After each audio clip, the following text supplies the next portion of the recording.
اور سجدہ بھی کر رہے ہیں. آج تک تفسیر صحیح میں ہے کہ یہودی جس طرح ہم سجدہ کرتے ہیں اس طریقے سے وہ سجدہ نہیں کرتے، ایسے ہی سجدہ کرتے ہیں. سجدہ کرتے ہیں ایک طرف اور اوپر بھی دیکھتے ہیں. آج دن تک اور قیامت تک اسی طرح کریں گے.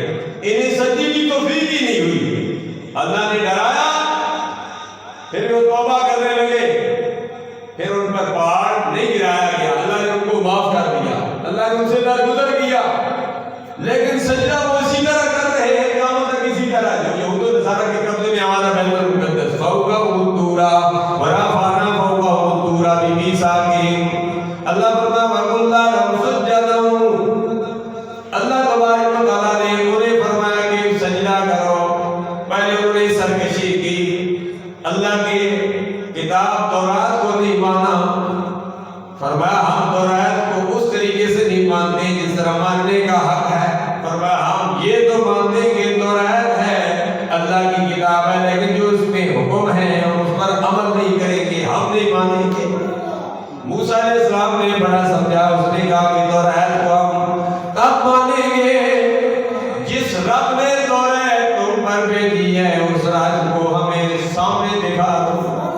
وہ سامنے خود رب ذوالجلال تورات لے کر آئے. فرمایا ایسا نہیں ہو سکتا. انہوں نے اصل میں رب کو دیکھنے کی دو نوعیتیں ہیں.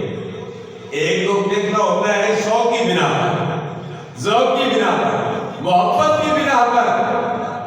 اس طرح موسیٰ کلیم اللہ نے بھی اللہ سے عرض کیا اللہ میں تمہیں دیکھنا چاہتا ہوں، نہ تو دیکھے نہ چشمے انبیاء دیکھے، مجھے دیکھے تو نگاہ مصطفیٰ دیکھے. لیکن دیکھنے میں فرق ہے.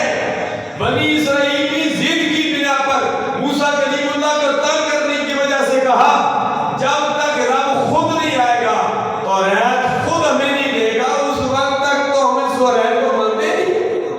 اللہ نے پہاڑ اوپر کھڑا کر دیا، پھر مجبوراً ماننا